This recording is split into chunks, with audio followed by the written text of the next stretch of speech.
হাজরিন তাফসীর করা যায় চারটা তরিকায়। কয়টা তরিকায়? চারটা তরিকায়। একটা হলো আল কোরআন ইউফাসসিরু বা'দুহু বা'দা, কোরআন নিজেই নিজের তাফসীর করে, এটা সর্বোত্তম তাফসীর। দেখেন একেবারে 2 নম্বর সূরা কোরআনে কারীমের, কোনটা? কোন সূরা? সূরাতুল বাকারা। এর শুরুতে আল্লাহ তাআলা কি বলতেছেন আসেন তাফসীর কিভাবে হয়।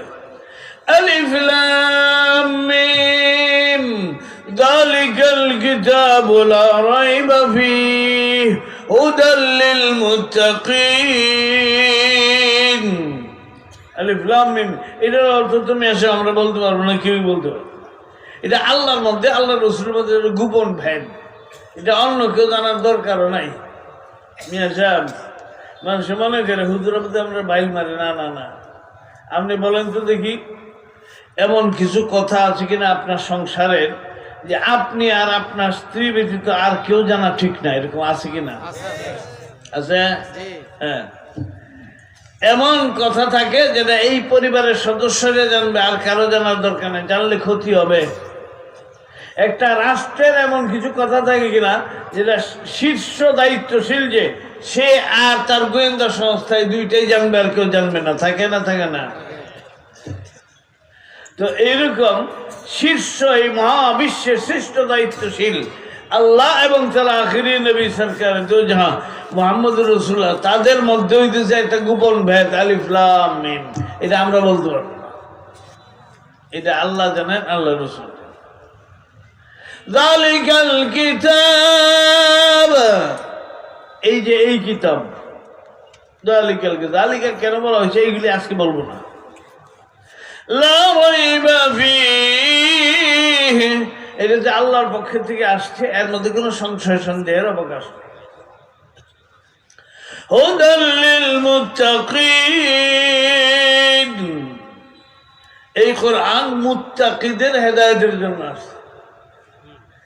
এখন মুত্তাকি কারা এটা তো আমার জানা নাই, এই জন্য কোরআন এই যে কথাটা যে বলছে হুদাল লিল মুত্তাকিন, মুত্তাকিদের হেদায়েতের জন্য আসছে, এইটা বুঝায় দেওয়ার জন্য কোরআন নিজেই বলতেছে আল্লাযীনা ইউমিনুনা বিল গায়ব ওয়া ইউকিমুনাস সালাহ ওয়া মিম্মা রাযাকনাহুম ইউনফিকুন। এই তিনটা গুণ যার ভিতরে আছে সে হলো মুত্তাকি। মুত্তাকির তাফসীর কোরআন নিজেই করতেছে। আল্লাযীনা ইউমিনুনা বিল গায়ব, যে গায়বের প্রতি ঈমান রাখে। আমানতু বিল্লাহি ওয়া মালাইকাতিহি ওয়া কুতুবিহি ওয়া রুসুলিহি ওয়াল ইয়াউমিল আখির ওয়াল কদরি খাইরিহি ওয়া শাররিহি মিনাল্লাহি তাআলা ওয়াল বা'সি বা'দাল মাউত। এই জাতীয় সবগুলো তো আর বলা যাবে না। এই আল্লাযীনা ইউমিনুনা বিল গায়ব ওয়া ইউকিমুনাস সালাহ, আর কি করে? নামাজ কায়েম করে। নামাজ খালি পড়ে ভালো না, নামাজ কি করে? কায়েম করে। কায়েমের অর্থ আলেমুল আমাদেরকে জেনে নেই, আমার এই সময় নেই। ওয়া মিম্মা রাযাকনাহুম ইউনফিকুন, আমি তাদেরকে রিজিক দিছি, এটার থেকে তারা আমার ওয়াস্তে ব্যয় করে। এই তিনটা সিফাত যার ভিতরে আছে সে হলো মুত্তাকি। এই যে তাফসীর হলো মুত্তাকির তাফসীর হলো তিনটা বিশেষণ দ্বারা। এই তাফসীর কে করলো? আল্লাহ। কোরআনই করছে না? এটা হলো 1 নম্বরের তাফসীর। দেখেন আর একটা জায়গা আমরা নেই, এইটা আমাদের হিজরি কি মাস চলতেছে? এটা শাবান। মানুষ বলে আরবি মাস, আরবি বলতে কোনো মাস নেই। হিজরি কি মাস? শাবান। এরপরে মাসটা কি আসতেছে? রমাদান। নবীজি যখন রজব মাস শুরু হইতো তখন একটা দোয়া পড়তেন, আলেম ওলামাদের কাছে আপনারা শুনেন, আল্লাহুম্মা বারিক লানা ফি রজব ওয়া শাবান ওয়া বাল্লিগনা রমাদান। আল্লাহ আমাদেরকে রজব আর শাবান মাসে বরকত দাও, ওয়া বাল্লিগনা রমাদান, আর রমজানে আমাদেরকে পৌঁছায় দাও। দেখি টাইম করতে হচ্ছে রমজানে আমাদেরকে পৌঁছায়। এই যে দোয়া করতেন, এইটা তথ্য নিয়ে আলোচনা আজকে হবে না, শুধু এতটুকুই যে এই যে মাসটা আসতেছে, এই মাস সম্পর্কে একখানা আয়াত আছে, কুলু ওয়াশরাবু হাত্তা ইয়াতাবায়্যানা লাকুম খাইতুল আবয়াদ মিনাল খাইতিল আসওয়াদ। রমজান মাসে রাত্রে কতক্ষণ খানা খাওয়া যাবে এটা বিবরণ আসতেছে, কোরআন কারীম বলতেছে কুলু ওয়াশরাবু, তোমরা পানাহার করো, হাত্তা ইয়াতাবায়্যানা লাকুম খাইতুল আবয়াদ মিনাল খাইতিল আসওয়াদ, যে পর্যন্ত না সাদা আর কালো সুতার ব্যবধান সৃষ্টি হয় এই পর্যন্ত খানা খাইতে থাকো।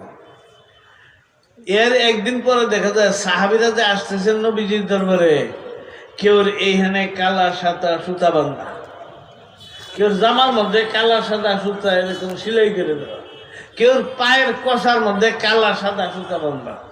নবীজি জিজ্ঞেস করলেন যে এটা কি, তুমি সুতা বাঁধছো কেন? কি আর রাসূলুল্লাহ, আল্লাহ বলছে না যে কালা সাদা সুতার ব্যবধান সৃষ্টি হওয়া পর্যন্ত খাওয়ার জন্য? আমাদের তো ঘরে বাতি জ্বলে না রাত্রে, খানা তো সন্ধ্যা রাত্রে তৈরি হয়ে খঞ্চার ভিতরে ভরে রাখা হয়, শুধু থালাটা বাইর করে চতুর্দিকে সবাই অন্ধকারের মধ্যে খায়। এরপরে যখন নাকি আমরা দেখি যে কতক্ষণ খাওয়া যাবে, এই সুতা ডাঙ্গায় দেখি যে বোঝা যায় কিনা কালা সাদা সুতা, দেখি বোঝা যায় এই সময় খাওয়া বন্ধ করে দিই। নবীজি একটু মুচকি হাসলে, আসলে পরে দেখা যায় নবীজির চেহারার মধ্যে ওহী নাযিলের আলামত প্রকাশ হয়েছে। এখন বলতেছেন কি সে, কুলু ওয়াশরাবু হাত্তা ইয়াতাবায়্যানা লাকুমুল খাইতুল আবয়াদ মিনাল খাইতিল আসওয়াদ মিনাল ফাজর। এই মাত্র এইটুকু নাযিল হয়েছে, মিনাল ফাজর, দুইটা শব্দ, মিন আর আল ফাজর। তারা তাফসীর করছে কোরআন তার আগের কথার, কালা সাদা সুতার ব্যবধান অর্থ হইল ফজরের সময় যে রাত্রির অন্ধকার দূর হইতেছে আর দিনের সাদা ভাসতেছে, এই যে কালা সাদা সুতা, এইটা ব্যবধান হওয়া পর্যন্ত কথা বলা হয়েছে। তোমার হাতে বান্ধা কালা সাদা সুতা যে এই যে তাফসীর কোরআনে করছে। 2 নম্বর তাফসীর হলো যার উপর কোরআন নাযিল হয়েছে তিনি যে তাফসীর করেন। 2 নম্বর তাফসীর কোরআন বিসুন্নাতিন নবী সাল্লাল্লাহু আলাইহি ওয়াসাল্লাম, এটা 2 নম্বর। এখন এইটার জন্য আমি কি বলবো, এটা সবচেয়ে বড় একটা জিনিস আপনাকে বলে দিই, এটা হলো কোরআনে কারিমে নামাজ সম্পর্কে যা বলা হয়েছে, নামাজ সালাত, এটা শুধু আকিমুস সালাহ কুতিবা আলাইকুম, এরপরে আপনার ওয়ারকাউ মা রাকিঈন ওয়াসজুদু, এই পর্যন্ত বলা হয়েছে। সিজদা করো, রুকু করো, নামাজ পড়নেওয়ালাদের সাথে নামাজ পড়ো, এইটুকু। কিন্তু কিভাবে নামাজের শুরু হবে, যে 2 রাকাত নামাজের ভিতরে ইমাম আবু হানিফা বলেন 1001টা মাসআলা আছে 2 রাকাত নামাজের ভিতরে, 1001টা মাসআলা আছে। এই কথা তো কোরআনে তাফসীলি বলে নাই, সবিস্তারে বলে নাই। এটা কে দেখায় গেছেন? কে দেখায় গেছেন? বুঝেন না কথা? সাল্লু কামা রাআইতুমুনি উসাল্লি, তোমরা ওইভাবে নামাজ পড়ো যেভাবে আমাকে নামাজ পড়তে দেখো। তাহলে নবীর নামাজ, এটা হলো তাফসীর। কোরআন যে বলছে আকিমুস সালাহ, এটা তাফসীর হলো নবীর 4 রাকাত 2 রাকাত 4 রাকাত নামাজ পড়া, এইটার যে দৃশ্যটা, এইটা হইল তাফসীর। বুঝছেন? এছাড়া আর বহুত আছে, আমরা কয়টা বলবো? পুরা কোরআনে কারিমের তাফসীর নবীজি। এই যে আমাদের বালিয়া পীর সাহেব হুজুর রাহমাতুল্লাহি আলাইহি, উনি আমাকে একদিন বললেন, এই সাদি, উনি তো আমার সম্পর্কে কিন্তু নানা হইতেন, আমাকে বলে বড় ভালোবাসতেন, আমাকে সাংঘাতিক স্নেহ করতেন। মৃত্যুর সময় আল্লাহ তাআলা ওইটা দিয়ে নিছে ওনারে। আমি মাত্র আসছি বালিয়ার সবাই, আর হুজুর গায়ের কাপড় খুললে অস্থির অবস্থায় আমাকে বললেন আমাকে তাড়াতাড়ি ডাক্তারের কাছে পাঠাও। এই সময় আমি ছিলাম। তার মৃত্যুর পরের দিন তার কবর নিয়ে যে মহা ফাসাদ দেখা দিয়েছিল, আলহামদুলিল্লাহ আল্লাহ তাআলা আমি আর মরহুম আনোয়ার শাহ কিশোরগঞ্জের, আমাদের 2 জনের দ্বারা আল্লাহ তাআলা ফয়সালা করেছিলেন। তো যাও, বালিয়া হুজুর বলছেন সিরাত কাকে বলে জানো?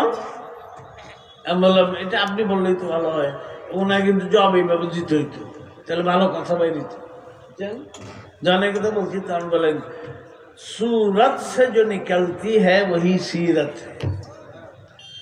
বোঝা যাচ্ছে? ভালো করে খেয়াল করে। আমার সর্বাঙ্গ মাথার চুল থেকে নিয়ে পায়ের পাতা পর্যন্ত এইটুকুর দ্বারা যা কিছু প্রকাশ পাবে এটাকে সিরাত ধরা হবে। নবীজির সিরাত এইটাই। তো কোরআন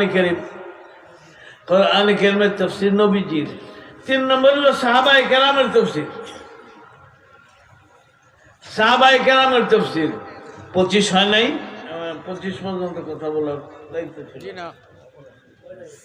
আচ্ছা, তো সাহাবায়ে কেরাম, আমি সাহাবায়ে কেরামের তাফসীর এটা আমরা বুঝবো না, আমাদের ওই নমুনা বলার মতো সময় নাই যে সাহাবায়ে কেরাম কোরআন কারীমের তাফসীর কিভাবে বুঝছেন। হযরত আব্দুল্লাহ ইবনে আব্বাস রাদিয়াল্লাহু আনহু বলেন, একজন জিজ্ঞেস করছিল তাফসীর সম্পর্কে, তিনি বলেন নাযালা আমামানা ওয়া তালাক্কাইনা মিন ফি রাসূলিল্লাহ সাল্লাল্লাহু আলাইহি ওয়াসাল্লাম। আমি কি বুঝো? আমাদের সামনে কোরআন নাযিল হয়েছে আর নবীর জবান থেকে আমরা জবানে জবানে নিছি, আমরা তাফসীর জানবে কে? ইবনে আব্বাসের কথা এটা। তো যাও, এটা সাহাবায়ে কেরামের তাফসীর। 4 নম্বর যে তাফসীরটা, এইটা নিয়ে আপনাদের কয়েক মিনিট কথা বলতে। এটা হলো আল্লাহ তাআলা ওই আলেম, যে আলেমকে কোরআন কারীম বুঝার পূর্ণ যোগ্যতা দিয়েছেন, তারা কোরআন কিভাবে বুঝেন, তারা কিভাবে বুঝেন এই কথাটাই আপনাদের একটু বলবো আজকে। আর বাকি তফসিল করা সম্ভব না। ইমাম আবু হানিফার নাম জানেন তো?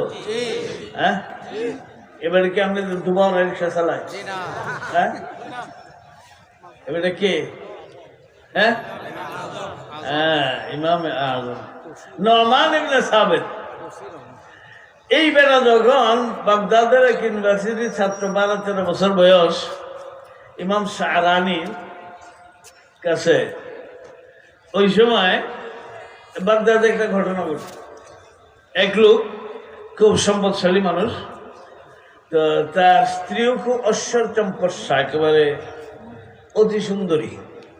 একদিন পূর্ণিমার রাত্রি স্বামী স্ত্রী ছাদে বসিয়া, বাড়ির ছাদে বাগান আছে না, বড় লোকের বাড়ির ছাদে বাগান থাকে না, বাগানে বসিয়া কথাবার্তা বলতেছে।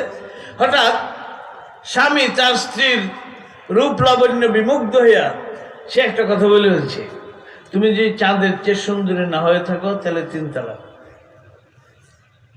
এটা বলার সঙ্গে সঙ্গে ওই যুগে তুমি এরাও কম জানতো না, এই মহিলা করছে তরতর করে নিচে নামিয়ে এক রুমের ভিতরে ঢুকে ভিতর দিয়ে লাগাই দিছে।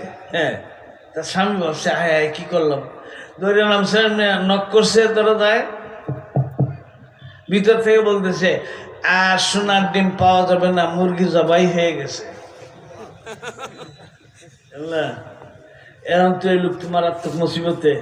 হ্যাঁ, আরেক রুমে যাই এসে রাত কাটাইছে, কেমন আরামের রাতটা কাটছে তো বুঝেনি নাকি? যারা বুঝেন তারা বুঝেন, যারা বুঝছো না বাবা কয়েকদিন পরে বুঝবা। তো যা হোক, সারা রাত্রি কাটছে। সকালবেলা এই বেচারা ঘোরা নিয়া, তার একটু খাবার দাবার নিয়া, কিছু বলবেন? হ্যাঁ, আচ্ছা আচ্ছা, তাহলে আর কথা এটা বলা গেল না, আজকে এই পর্যন্ত। দোয়া চাই, দোয়া করি